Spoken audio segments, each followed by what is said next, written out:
Bon, alors une vidéo un peu spéciale, puisque cette fois-ci, je vais parler de cinéma. Ça doit être la deuxième ou troisième fois que je parle de cinéma sur Voxmaker, mais je ne vais pas troller.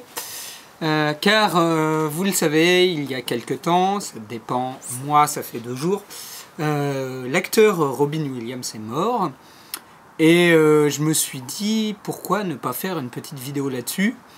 D'une part parce que j'ai envie de m'excuser, parce que ma nécrologie sur Facebook, ça a été de le comparer au chanteur Robbie Williams. C'était une blague pas fine, mais bon, bref. Et puis surtout, parce que c'est un acteur que j'aimais bien, que j'aimais beaucoup quand j'étais adolescent, dont j'ai vu finalement une dizaine de ses films. Du coup, je n'ai pas concerté mes collègues Michael J, Sam Pseudo, voire même d'autres Voxmakers, pas forcément spécialisés dans le cinéma, qu'auraient bien aimé intervenir pour parler de cet acteur. Donc du coup, je vais parler de moi, ce que j'aime bien dans les films de Robin Williams, et ce que j'ai pas aimé dans certains films non plus. Et donc du coup, moi j'aime bien aussi quand on parle d'un acteur et qu'on a bien aimé, faire le bilan de ce qui est bien, ce qui est pas bien. Et je vais le faire avec des questions. Donc si vous regardez cette vidéo et que vous avez envie de commenter, du coup je laisse des tonnes de questions ouvertes. S'il y a des copains sur Voxmaker qui ont envie de répondre aux questions, ils peuvent faire des vidéos là-dessus, voire même des gens qui sont pas de Voxmaker, hein. Alors moi, le premier film que j'ai vu de Robin Williams, j'ai pris une liste de tous les films que j'avais vus, voilà, de lui. C'était Le Cercle des Poètes Disparus, qui est un film dont on m'a énormément parlé. Dans les années, au début des années 90, c'était un peu tout le monde se passait le mot pour aller voir ce film-là. Il fallait l'avoir vu, c'était génial, c'était excellent. Mes parents voulaient vraiment aller voir ce film, ils en parlaient. Moi, je ne suis pas allé le voir lorsqu'il est sorti parce que il me semble qu'on m'avait dit non, t'es trop jeune. Mais c'est un film que j'ai vu énormément de fois. C'est le genre de film qui était souvent diffusé à la fin. Vous savez, l'été, quand l'été commence à arriver, fin juin, et que les professeurs ont un peu fini leur programme, alors du coup, pour nous récompenser, ils nous passent un film ou deux. Et en règle générale, ils passaient Le Cercle des Poètes Disparus. Et surtout, je pense que les professeurs avaient envie de nous montrer, de nous dire... Regardez, vous vous êtes plaints toute l'année qu'on était des mauvais professeurs, voilà ce que c'est être dans un pensionnat avec des professeurs méga stricts.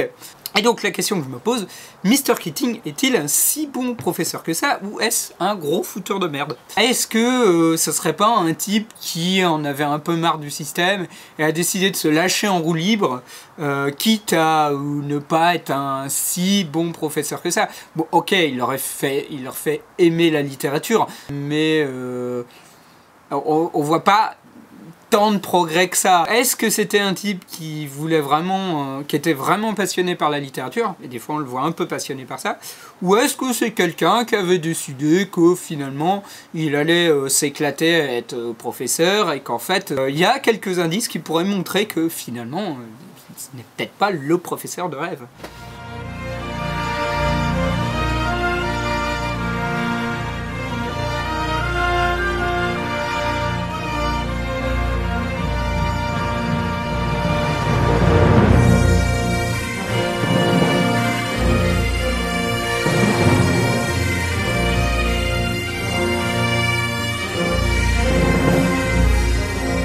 Et deuxième question, Hook est-il un si bon film que ça? Ouais, parce que moi je le trouve moyen, Hook. Ouais, je me fais huer. Et pourtant, je l'ai regardé ado.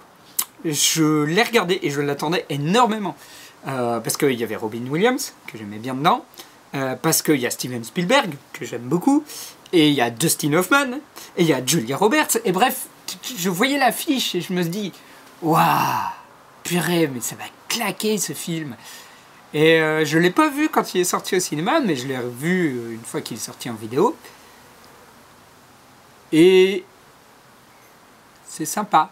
On sent que ça pourrait être encore plus dans l'aventure, on sent qu'il aurait pu falloir beaucoup trop de fantaisie.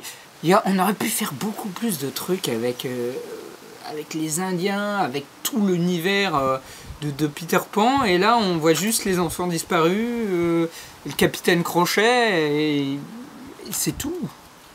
Et c'est limite un repompage de l'histoire originale, quand on voit le déroulement du scénario. Il arrive sur l'île, on croise les enfants disparus, séquence d'entraînement et baston contre le capitaine Crochet, quoi. Il est sympa. Si vous me dites, mais non, t'es qu'une grosse patate pourrie et que vous voyez énormément de choses géniaux dans ce film, dites-le moi. Ou si vous êtes comme moi et que, ah, bah ouais, c'est vrai que ça aurait pu être mieux. Voilà. Troisième film, je le fais chronologiquement. Toys. Qu'est-ce qui manquait à Toys pour en faire un chef-d'œuvre? Franchement, je ne sais pas si vous l'avez vu. Si vous ne l'avez pas vu, regardez-le. Ce film est très bon. Ça se passe dans un univers particulier. Il y a toute une histoire de fabrique de jouets. Il y a des visuels de fous. C'est le film que Barry Levinson voulait faire pendant des années. Et je sais pas, là, les gens l'ont complètement oublié, il s'est ramassé au box-office, alors que je le trouve bien, mais vraiment bien, c'est une bonne fable. Alors qu'est-ce qui manquait à ce film pour en faire un truc génial? Et peut-être que vous avez des idées, si vous l'avez vu. Quatrième film, Aladdin. La question étant, Robin Williams a-t-il créé un monstre? Ouais, parce qu'il y a eu une cassure à partir d'Aladdin, où Disney est redevenu cool. Moi je me souviens, j'étais adolescent, j'avais un peu honte de dire que j'allais voir des films comme La Belle et la Bête, quoi, parce que c'était un peu Disney, quoi, c'est un peu trop gentil. Et là, il y avait Aladdin, et il y avait le personnage du génie qui était génial, sans faire de mauvais jeu de mots, mais d'un seul coup, il y avait un brisage de quatrième mur, il y avait des blagues qui parlaient aux adolescents, et qui parlait à un nouveau public. Est-ce que c'est dû à Robin Williams ou est-ce que c'est dû simplement à l'écriture de film? Mais surtout, il a créé un monstre qui est maintenant ces acteurs célèbres qui jouent dans des dessins animés. Ça a été l'un des premiers à faire ça. Et du coup, maintenant, c'est devenu un gimmick. On peut même plus avoir un dessin animé sans avoir 3-4 noms d'acteurs connus. Et des fois, ça n'a strictement aucun intérêt, quoi. Est-ce qu'au final, c'était si génial que ça d'avoir des acteurs super célèbres dans des films où on voit pas leur tête et on entend juste leur voix? Cinquième film, Mrs. Doubtfire. Qui est la meilleure entre Tootsie et Mrs. Doubtfire?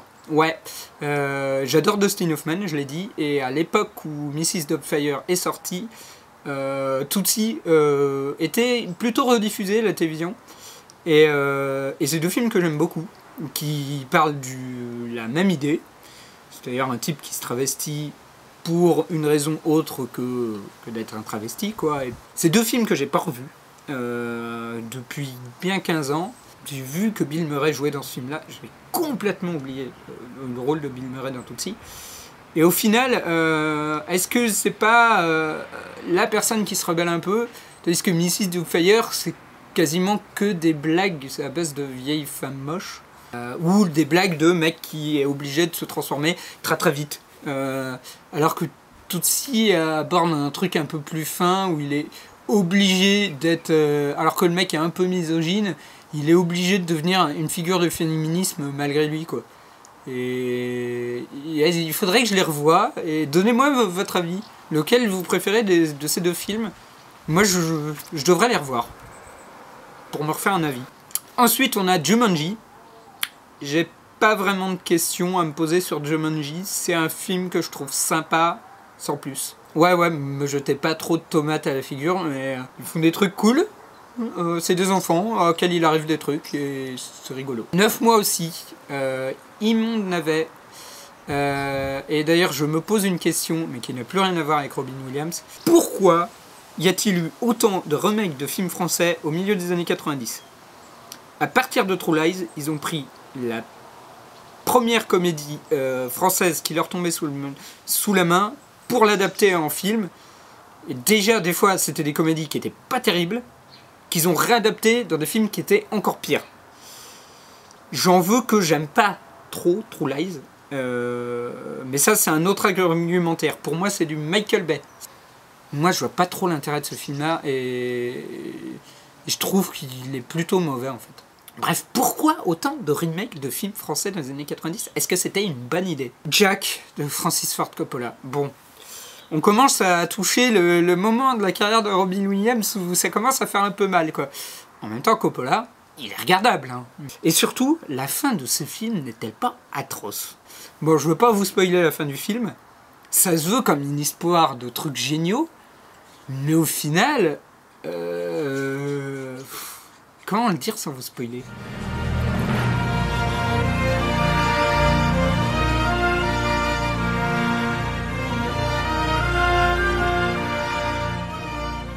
On a un petit vieux qui va clamser dans quelques semaines, quelques mois, et qui fait la fête avec des petits jeunes. Hein. C'est...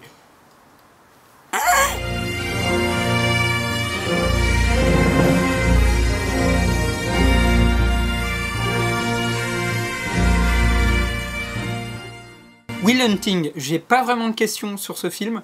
Il est très bien, hein. Matez-vous-le. Par contre, j'ai une anecdote qui est...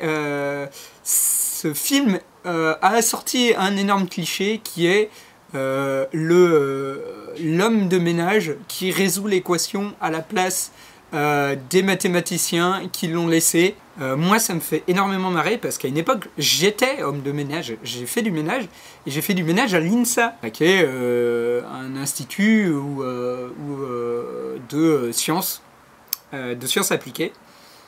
Et donc, il y avait les grands ponts de l'INSA. Je faisais leur bureau, je nettoyais, et il y avait vraiment des gros tableaux avec des grosses formules dessus.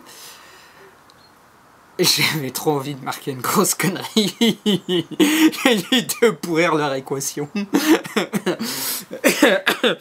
Parce que moi je suis pas mathématicien du tout. Mais je l'ai jamais fait. Je pense qu'on aura remarqué que quelqu'un s'est introduit et voilà. Bon, alors j'ai Flubber. Film sympa, mais quand t'es adulte, bon... Ça se regarde, c'est du Disney, mais ça se regarde. Mais surtout, la question que je me pose dans Flubber, est-ce que Weibo n'est-il pas une meilleure invention que le Flubber ? Alors déjà, les effets spéciaux maintenant ont super mal vieilli. Tu te demandes d'où ça vient, d'où ça sort, pourquoi de la glu magique qui sert à tout. C'est un MacGuffin. Flubber, ça sert à tout, à rien. Et à côté, Robin Williams a quand même inventé un robot qui parle, qui a une personnalité propre, qui vole, qui fait des trucs géniaux. Weibo, il s'en branle. T'as inventé une invention plus géniale que celle du film dont tu parles. Est-ce que Robin Williams n'aurait pas dû virer son agent à une époque, à la fin des années 90 au moment où il fait Dr Patch, Jacob le Menteur, L'Homme Centenaire, Photo Obsession, des films qui fonctionnent que sur sa figure, mais qui sont loin d'être des chefs-d'œuvre. Après, on a Insomnia, qui est un remake sympa, mais à ce que j'ai entendu dire et à ce que j'ai vu, le film original est bien mieux. Et après, Robin Williams a fait 22 films, dont certains qui sont en cours de production. Vous le saviez, vous ? Moi, il a fallu d'aller sur Wikipédia. Donc, je vous laisse à toutes ces questions. Moi, je vais faire comme... Pour la petite anecdote, cette table vient réellement d'un pensionnat des années 60. C'est la table sur laquelle les professeurs mangeaient pendant qu'ils étaient en train de surveiller les élèves. Donc si vous connaissez le film, c'est un peu ironique.